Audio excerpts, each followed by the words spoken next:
家来到拜托 ATM， 大家好，我是未来银行行长胡瓜，我是乡里 Sandra。TVBS 未来银行将在每天晚上8点举办最新现金的回馈活动，只要通过意志考验，就可以把高额的奖金变现带回家啦。今天的主题是职场生存守则。欢迎5位来宾。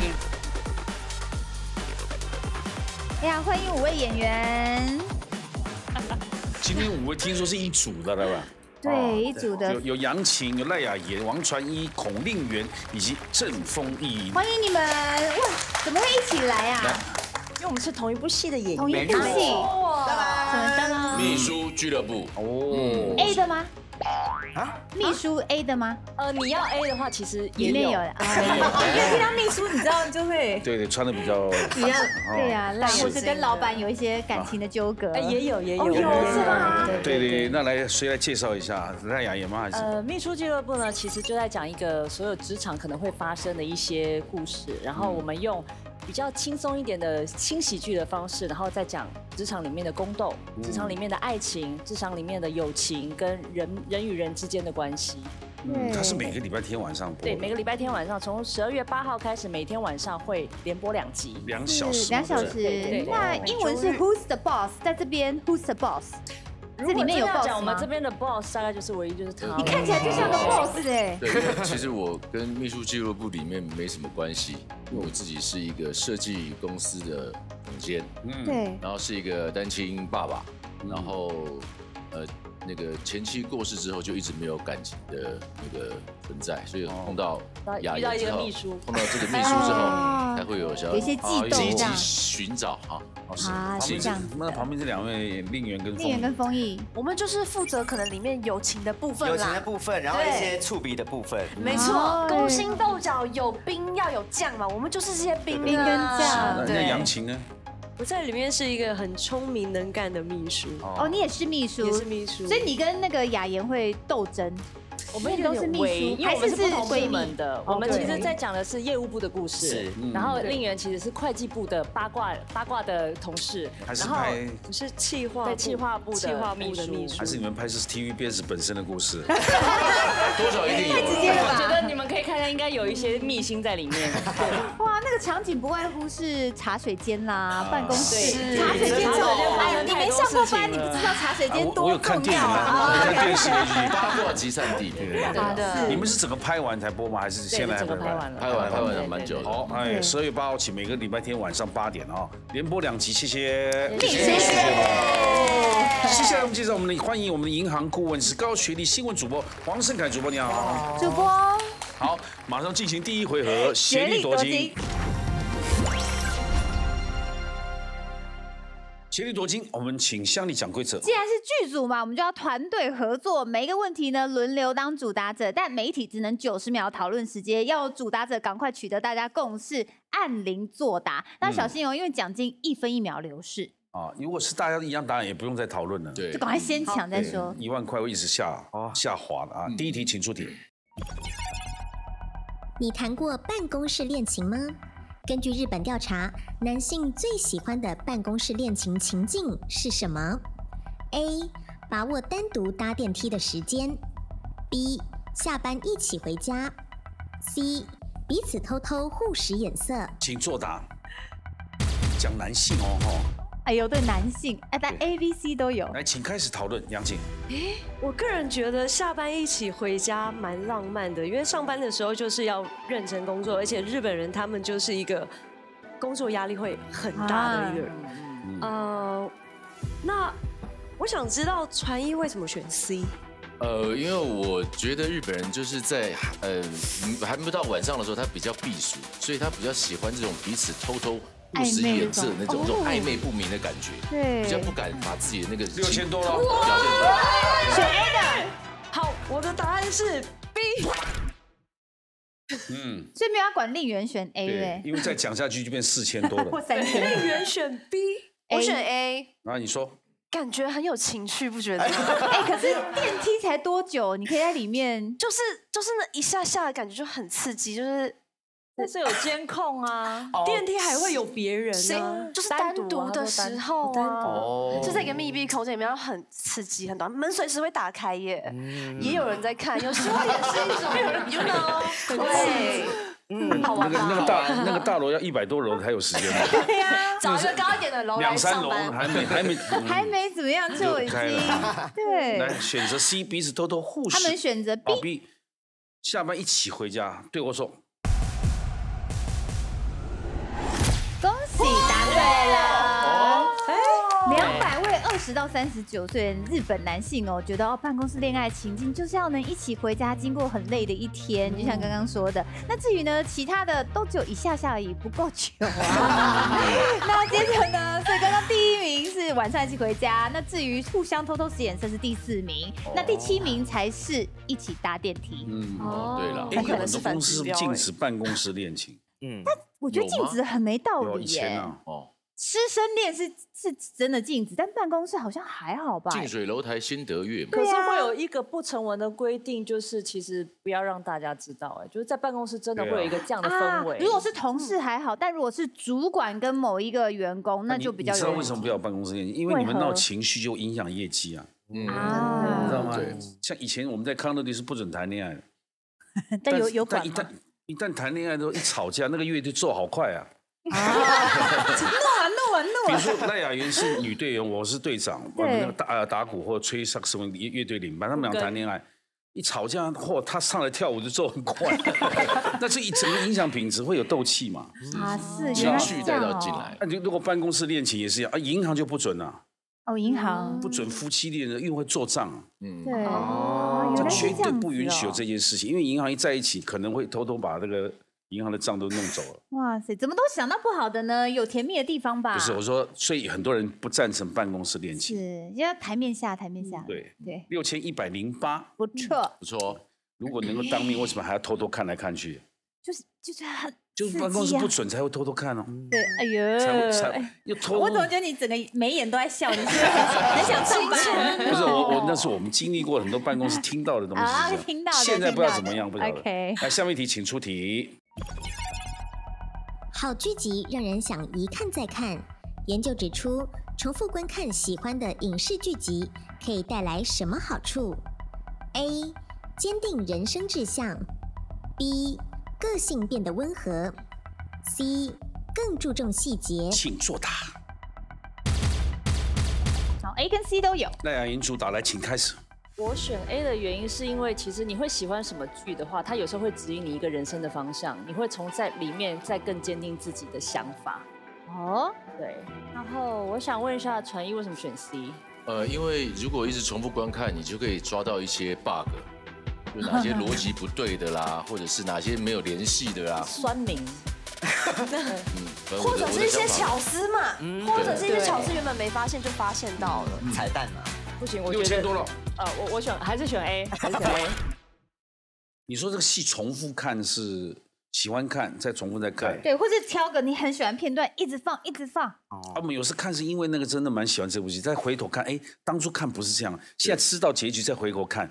他会觉得很缜密啊，对，导演安排的那个思路我们没有看过。不同年龄看一部戏会有不同的感受，当然，对，没错。有的戏你看完就原来当初他为什么这样，我们没有注意到细节嘛。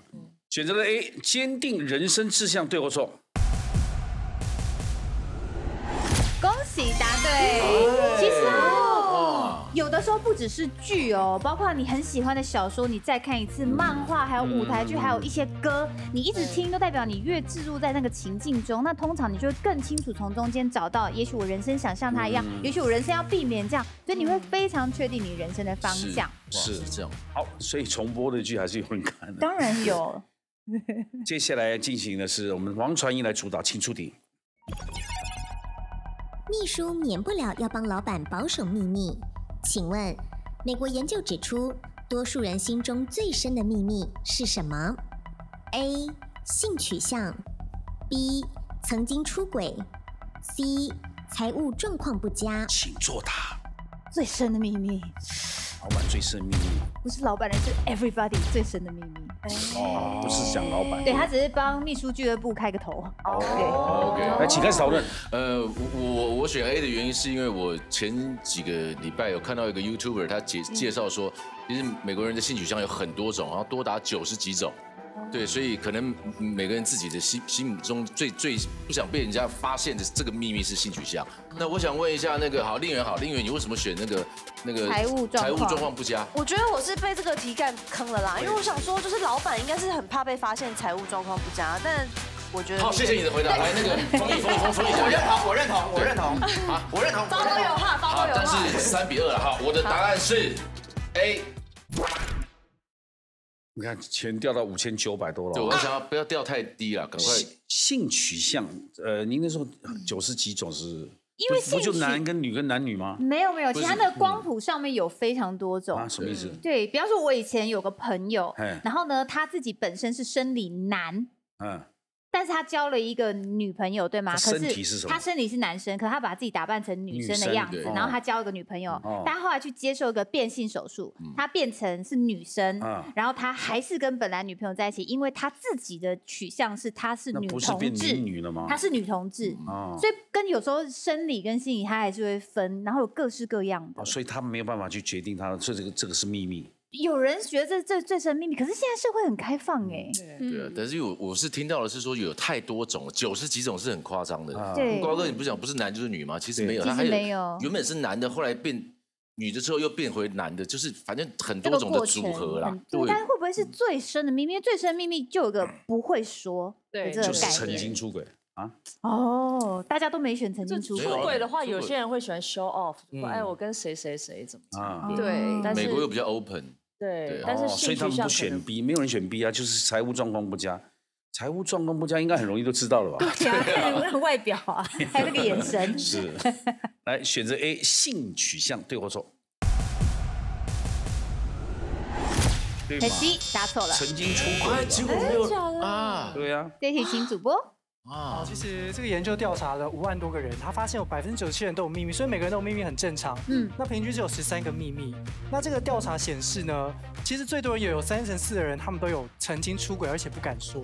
对。听到这个数据，可能回家大家可能会疑神疑鬼。那另外有一个比较有趣的研究，就是我们常会跟别人说，我跟你讲一个秘密，你不要告诉别人哦。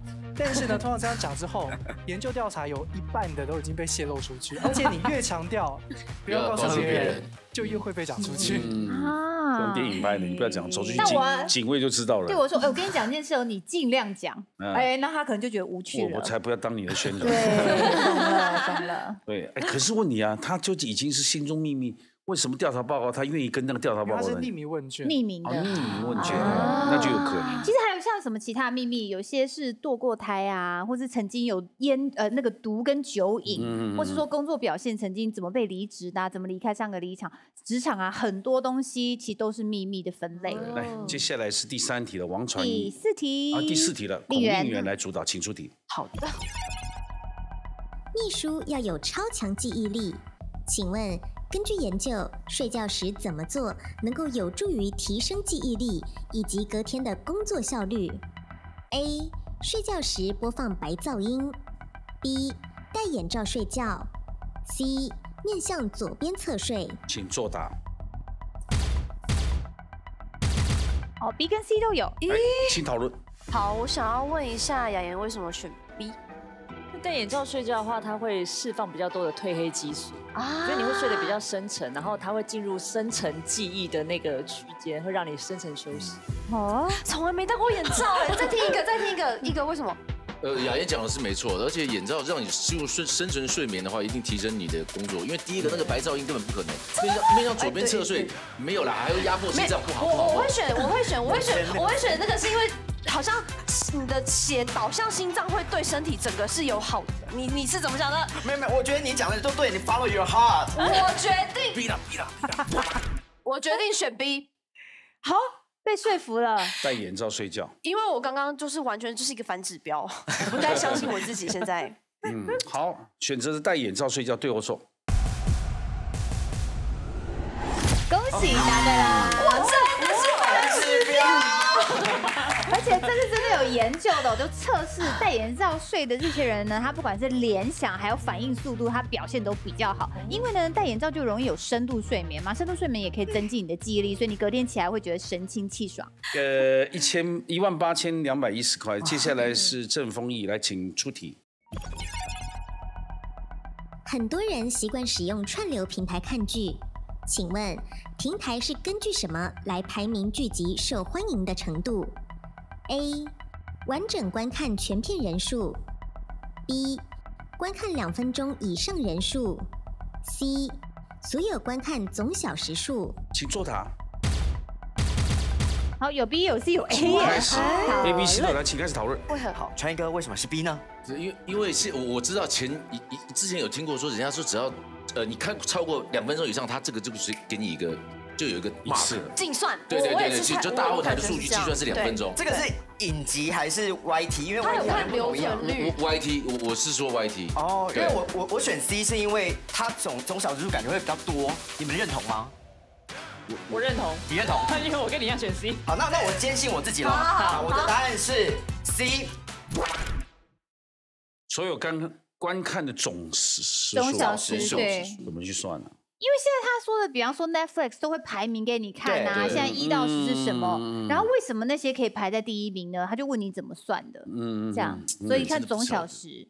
观看2分钟好像成立吗？但是以前的 YouTube 那些是2分钟。YT 是这样子，只要你观看2分钟，他就算这个算是有后台数据会就是观看次数，比如说看下面有个2分钟就2分钟，对，就超过就算吗？不是要看完整集。所以现在后台可以分析看多久，但是他那个 view 只要你看过2分钟，他就给你算一个 view。选择了 C， 所有观看总小时，对或错？恭喜答对啦！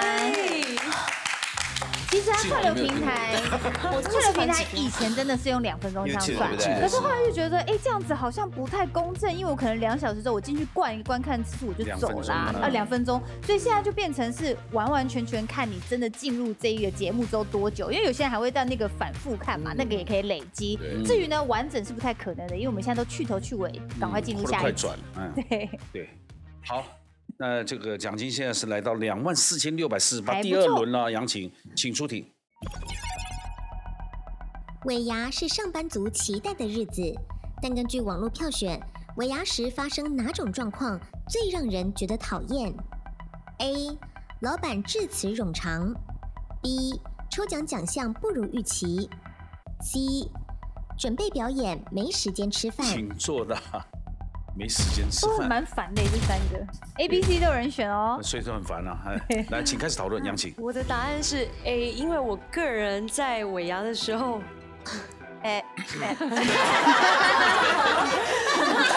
你的老板通通是电视台的老板哦。那我想要知道是传一为什么选 B？ 我也是觉得 A 是很讨厌的一件事情，但是如果就现实来讲，可能那个员工们他如果觉得应该分几包，然后没有分到多，他没有办法抽到自己的奖的话，可能会有点不如预期，会比较难过。奖项如果很够好，老板就随便支持没关系，一人送1台手机 ，OK， 可以讲1小时，对不对？但是 A、B 都吃得到饭，C 吃不到饭哦。那 C 的嘞？对啊，就是 A、B 你都还吃得到饭，老板致辞你可以吃饭，抽奖可以吃饭，可是 C 是没有，就是还好，抽奖奖项不如预期，4000多了。决定，答案是 B。那还讨论什么？3784个，蛮少的。你们聊天把钱都聊完了。好，来选择的是 B， 抽奖的奖项不如预期，对或错？可惜答错啦！真的是 A， 主导了选 A， 被大家影响成为 B。各位请。其实这3个选项大家都蛮讨厌，因为刚好就是前3名。大家最想抽到一般就是现金，再来是手机，再来是汽车嘛。如果抽不到的话，这个调查显示有50%的人会觉得不太开心。但是再怎么不开心都没有比老板讲太久不开心，有70%的人无法接受。现在你们奖金还是停留在24648，接下来赖雅妍来主导，请出题。求职时写好履历很重要。根据《经理人》杂志报道，怎样的履历成功率会更高 ？A. 超过1页 A4 ；B. 履历照片为半身照 ？C. 把名字部分放大。请作答。哦。A、B、C 都有。那你们这一组是蛮快的，来，请开始讨论。因为我觉得现在是看脸的时代，所以我觉得说，如果你把照片放好的话，那个几率可能会大一点。那传英文，不要再问我了。好，你们全部都问我，先问别人，先问别人。令媛，那你为什么选 C？ 我觉得就是简单粗暴，名字大，因为大家没什么耐性，快速的时代，快速的讨论来。那丰毅呢？因为我们选，你跟我一样选 B 嘛，对不对？看脸的时代，认同。那杨晴，我觉得还是需要看一些经历吧，然后看完之后 OK， 你再来面试。6000了，我选 B， 你选什么 ？B。这个背后是有个故事，因为有一些人都会说你不要写太多，你写太多他们也不会看，你就简洁把它缩在1页 A4 里面就好，绝对不要超过，说超过的话是很不 OK 的。有人选 C 吗？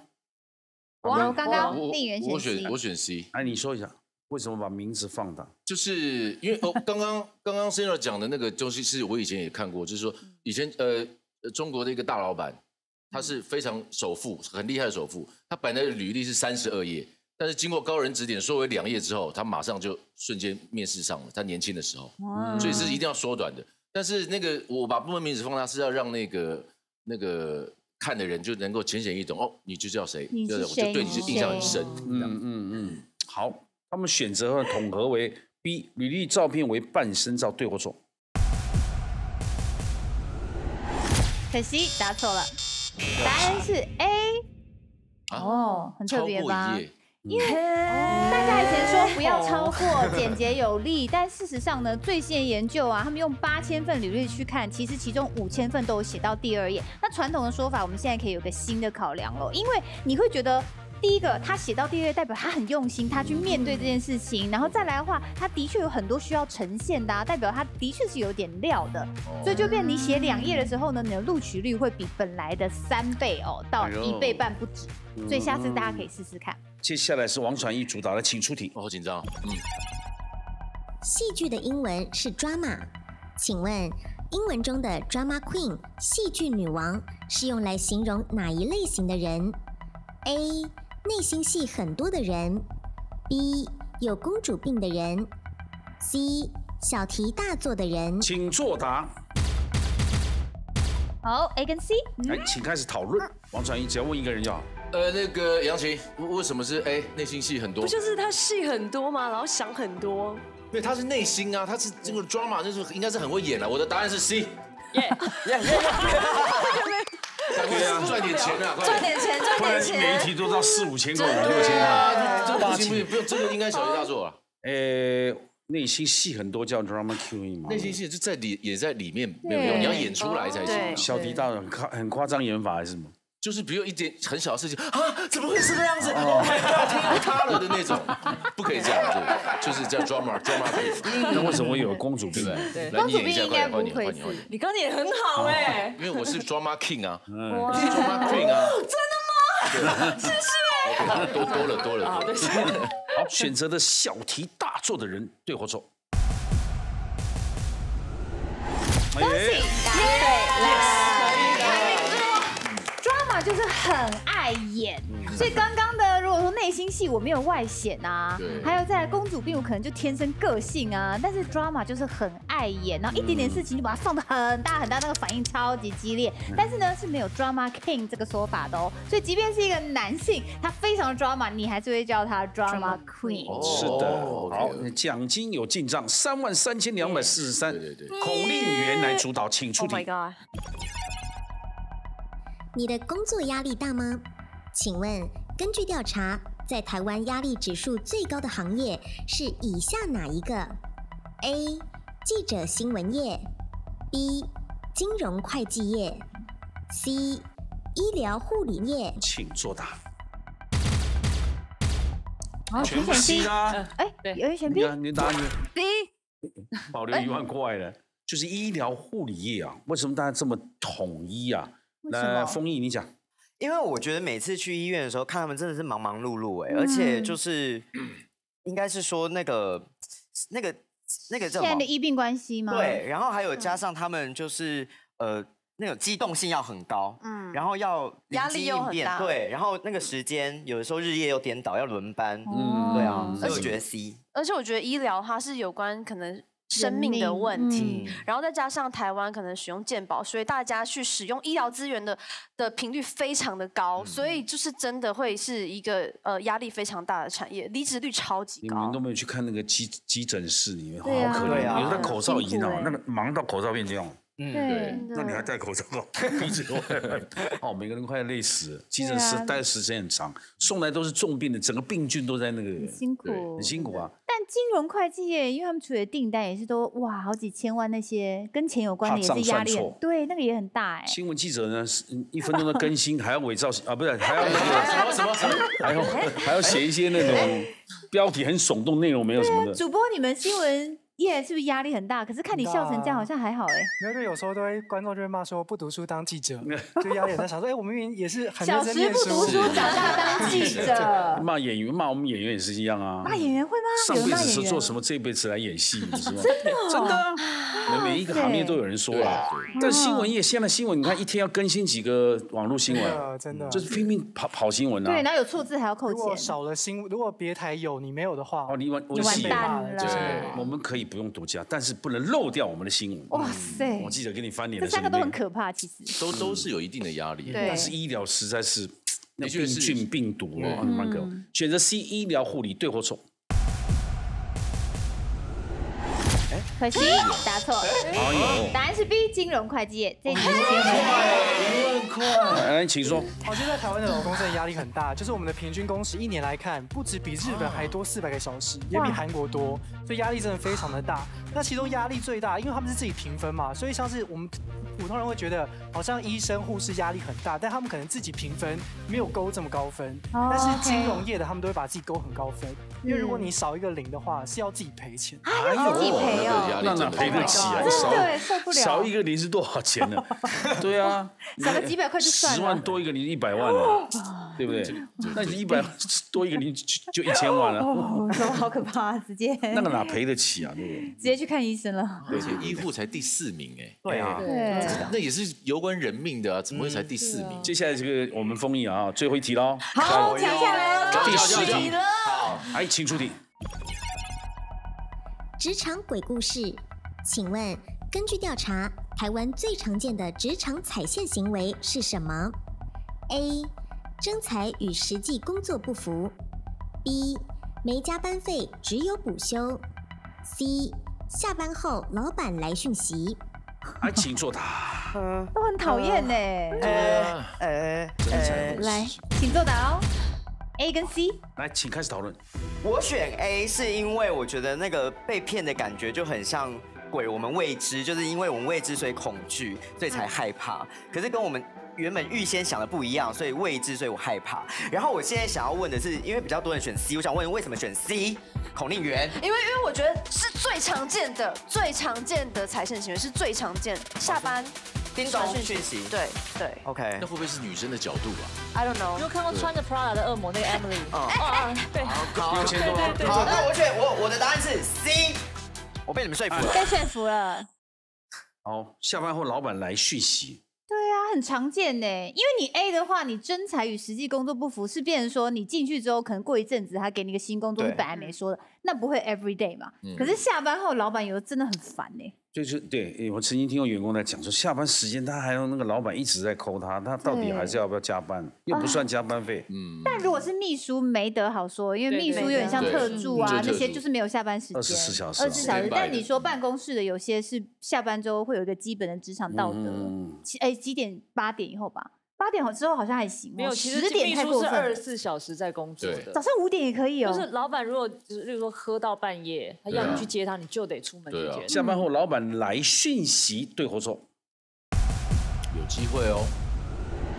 恭喜答对了，好，谢谢你们，谢谢你们，谢谢同意。我相信你们。我们看遇到的频率好了，高达83%的上班的人都有遇过下班时候还收到老板讯息，非常不爽哦。第2名才是真才与实际工作不符，那68%遇过。那第3名呢，没有加班只靠补休，这个现在很常见，因为公司没有额外的薪资费加班可以给你，所以他就说那你补休，所以补休这个很常见啦，有66%的遇过。对，早期的人是希望加钱的。对啊现在变成哇，一年都没有请假，结果多出来20几天的假。可是补休蛮爽的，有时候你就中午再进去，你早上可以睡觉啊。现在是39000，那就凑4万了。凑4万，有4万哦，不错，谢谢，还不错哦。所以5位刚刚共同抢到了4万现金，接下来这一轮呢，只有1位可以挑战4万的现金，来进行我们的唯我独拿。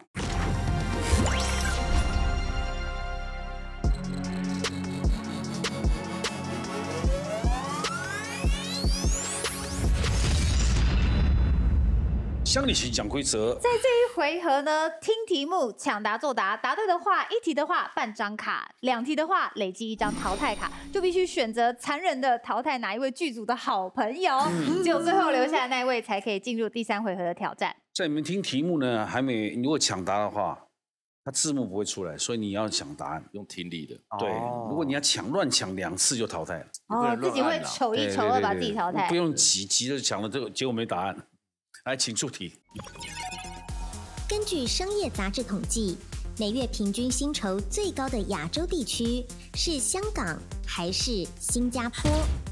传译：新加坡。对或错？恭喜答对。你相信吗？新加坡的平均薪资是每个月13.5万台币，这么高哦。那香港的话是亚洲第5，大概是9.6万元一个月。那台湾的话呢是5.5万台币，全球只排44位。那就薪水偏低咯。薪水偏低啊！其实我们亚洲最高的新加坡，在全球也只排11名而已，所以我们平均是。可是我们消费没那么贵的。倒也是。对，新加坡的物价是大概台湾至少大概2倍左右。香港也很高啊。香港也高。好，有半张卡咯，请出题。上班前要吃早餐，早餐摄取太多的蛋白质还是淀粉，反而会容易让人昏。雅妍，淀粉。对或错？他听到昏了啊，吃什么太多就会昏昏的。听完你就知道，因为其实。因为蛋白质其实不会有让人家有什么任何负面的影响，昏昏欲睡的感觉，对不对？所以一定是吃很多淀粉啊，你血糖飙高的时候，你就有点想睡觉啦。而且吃太多，真的常常一早就吃这么多碳水化合物，其实你糖尿病的风险会变高。碳水化合物，对。啊，早餐吃太多淀粉食物。对啊，淀粉跟碳水化合物那些的，所以你早上如果吃一堆萝卜糕，你瞬间就会马上想睡觉。因为以前务农的话，是早上要吃饭，因为现在没有劳动力嘛，所以吃很多饭的话，就跟你。没法消化的，就吃了饭，然后就去那个办公室里面玩电脑了，所以就会囤积。我睡着。对。好，有半张卡，来，请出题。秘书秘辛百种，请问秘书这个职位的英文是什么？令媛 ，secretary。对或错？就是 secretary， 太简单了吧？可是啊，这个字的字根其实是来自拉丁文，它的原意是贝隔离哦，很酷吧？然后后来才延伸为私人的、机密的，有那么一点点保密的感觉。secretary。3个人有半张卡，来，请出题。阅读空气是秘书必备的技能，请问阅读空气是指未卜先知还是察言观色？哎呀，丰毅，察言观色，察言观色，对不错。恭喜答对，阅读空气呢是日本文化，就说你会知道说现在大家在干嘛，现在的气氛怎么样，那我应该要干嘛？察言观色，知进退。其实英文也很酷，英文会说 read the room，阅读那个房间，你知道那种感觉。那有的人讲这个额前叶是发达，有的不发达成白目嘛。对，北吧？不会看察言观色。对。有的人很敏感啊。好像当秘书的北吧是完全不可能的。对。那就干不了秘书啦。还好我是会计。对，我也是社畜。所以你们两个北吧可以。对，交给我们。对。OK， 有4个人有半张卡，来，请出题。紧张好难。请问工作时间朝9晚5的概念是起源于中国还是美国？传译。美国。对或错？当然答对喽。美国呢很注重劳工的权益嘛，所以1925年的时候，工业跟商业就受到他们的美国工会的影响，开始制定不能超时工作，就是8小时。至于亚洲呢，哪有什么8小时，你就起来就工作10几个小时都有可能。而且亚洲人爱赚钱嘛，很爱赚钱。来，传艺，哇塞 ，boss 要淘汰谁啊 ？boss， 恭喜王传艺有一张淘汰卡，请问传艺你现在要淘汰的是？我要淘汰的是，我觉得是我啦。杨晴。他一张卡都没有因为我想让这个战果，就是现在的那个战况更激烈一点，因为他感觉好像都没有在按。对啊，你有来吗？要有来才行。boss 讲话蛮直接的，因为我是 boss 嘛，对，就是比较看能力的这样。员工不能没有投你，对不对？真的，我都已经要走了，然后不是我。虽然赖雅妍的确是最大的竞争对手了。来，杨晴，好了，请休息一下。那接下来传艺就没有卡了，剩下3位有半张卡，来，请出题。职场讲求效率，请问英文缩写 ASAP， 请说。As soon as possible 吗 ？As soon as possible， 对或错？恭喜答对，是什么的缩写？好厉害哦！他很想赌一把吧？你不觉得抢答都超简单？你就是求一个快速啊！我都不知道题目是什么。对，但是 as soon as possible 小心哦，它比较是上对下。比方说，你给我这个报告 ASAP， 所以其实是有点不礼貌。你是不可能对你的上司跟你的平辈用这个，其实会让他们有不好的感受。平辈也不行，平辈最好不要。尽快就对了。对，你赶紧给我来家。给我来。恭喜赖雅妍。雅妍。赖雅妍现在有一张淘汰卡，请问你现在要淘汰的是？我要淘汰的是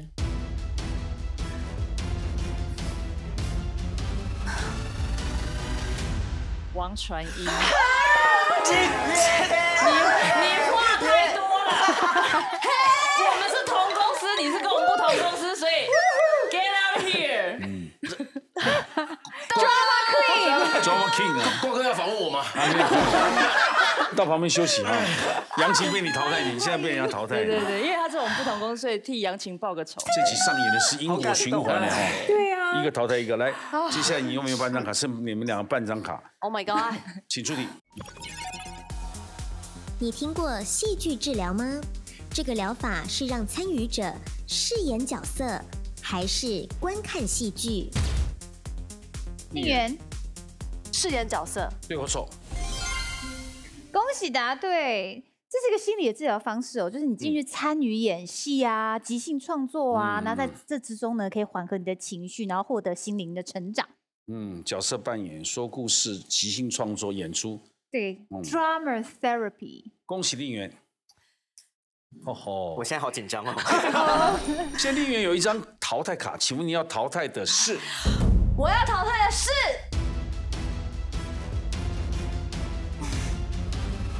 淘汰我吧，郑芳毅。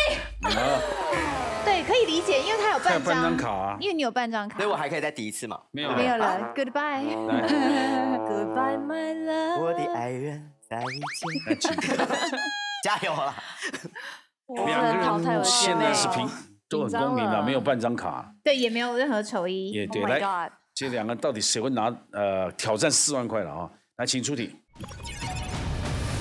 请问世界3大宗教包括基督教、佛教以及哪个宗？请说。伊斯兰。给一回教嘛哦，对或错？恭喜答对了。3大教就是基督教、佛教跟伊斯兰，就是回教。而且呢，这3个教呢是有被一些国家列为国教的。比方基督教是一些欧美国家列为国教，那伊斯兰教就是中东跟北非，那佛教就是东南亚，像比方说泰国啊那些国家是国教。那厉害哦！天主教跟基督教不一样，好像都是那个分支，可是其实基督教他们的教义本身有半张卡。哎。继续，雅妍要加油啊！来，请出题。生活习惯不良容易导致疾病，请问，容易导致脊椎侧弯的是翘脚还是抖脚？请说。翘脚。对我说。恭喜答对了，就是翘脚，因为你翘脚你才会左右不平衡，才会弯掉嘛，你骨盆歪斜啊。抖脚根本脊椎都弄不到啊。对啊，抖脚要怎么抖才抖到脊椎侧弯？你抖脚只会穷啊。对。可是有时候要拉拉脚你坐着那种脚这样拉一拉，是拉这后面呢。对，翘脚拉对不对？也是拉筋，但是不要翘太久的哦。因为我太爱翘脚了，医生跟我说，如果你真的要翘的话，你要提醒自己两边都换边嘛，换边翘。不是因为我们有时候做节目，女生一来都是翘脚在访问啊，谈话性节目一做1个多钟头都这样翘的。因为又穿的短，又怕人家看，又侧面，有没有？厉害的还有麻花的，对不对？哦，对，这个还要这样勾下来，这样。那表示他筋骨很软呐。对，我们还不翘不来，我们一直这样，因为太紧嘛。觉得跟是长短比较没关系。喂，不是跟长短，是跟你紧不紧。OK， 好的。也办张卡很公平哦。现在最后一题啊，加油！请出题。出国打工度假，体验生活。请问，根据全球打工度假胜地调查，排名第1的是澳洲还是日本？请说。澳洲。澳洲，对或错？恭喜答对了。澳洲人非常的友善，加上呢，它也是通英文的嘛，所以整体来说大家很好沟通，而且它那边自然人文呐也是非常精彩的，或是大都市也有，所以很多人很喜欢去澳洲打工。但小心，其实绝大部分都是劳力活啦，所以只是生活经验上来讲，长久的话可能还是要思考一下。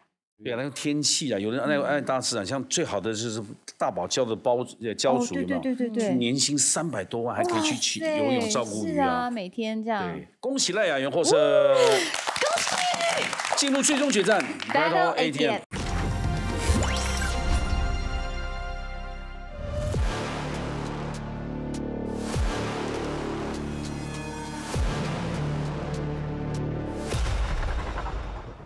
恭喜雅妍有4万块的奖金，来这张卡，谢谢。来，请插卡。好，金库请打开。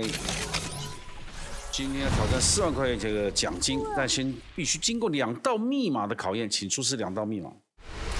密码呢，分别是总笔画56画的女主角特质，或是总笔画31画的秘书变老板。女主角特质啊，凹凸有致，你只想到这个对不对？然后女主角特质56画，观众喜欢的。但是56画笔画算多了，一定是不是这几个字嘛？对，是。然后秘书变老板，秘书变了攀龙附凤啊，鸠占鹊巢。哦，鸠占鹊巢。对，乌鸦变凤凰，那变5个字。麻雀变凤凰。对。我选秘书变老板，因为31画对，比较符合我戏里面的角色。哦，你有变老板哦。好像刚好是相反，就是其实我本来一直觉得自己是主管的料，就一夕之间变成秘书。哦，是这样子。那这个戏一定要好好看一下，好精彩心境哦。对，秘书变老板，请锁定。来看到4个字，请看。哎呀，蕙质兰心。那如果出这4个字，你也应该会写吧？会，只是会是有没有草字头？而且草字头是4画哦。对，好，没关系，这个56画你没写没关系。接下来我们挑战31画。好，一开始计时是1分钟哈。来，秘书变老板，请出题。女中尧舜。女中尧舜，这不是太简单了吗？女中豪杰，女中尧舜那个。对的，好，来，请开始计时1分钟，开始。Go。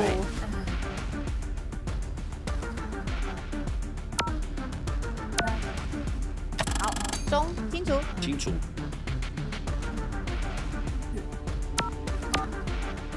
尧，是还蛮漂亮的。中规中矩。舜，来清楚。舜有点难。他会。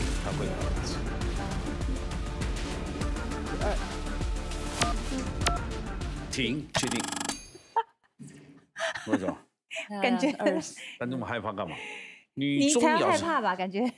会对耶，03041212。对或错？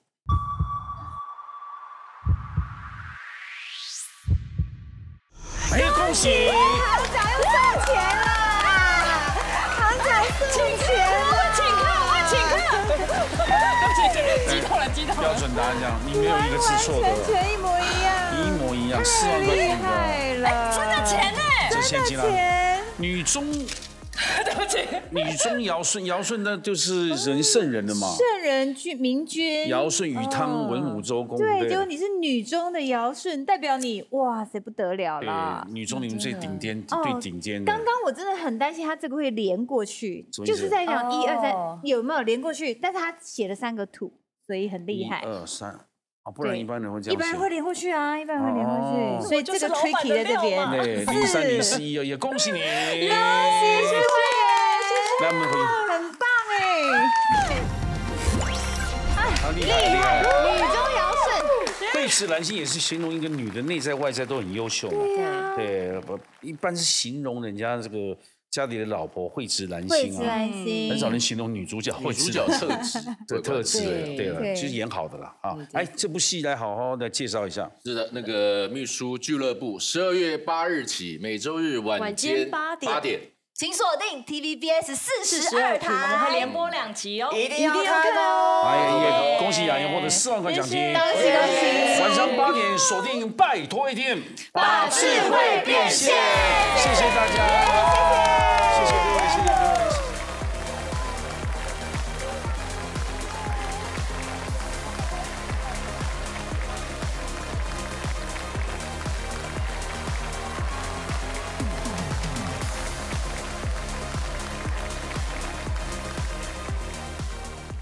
Battle ATM Who Dares to Battle？ 哦，拜托 ATM， 谁敢来 battle？ 订阅拜托 ATM 的 YouTube 频道，等你来 battle。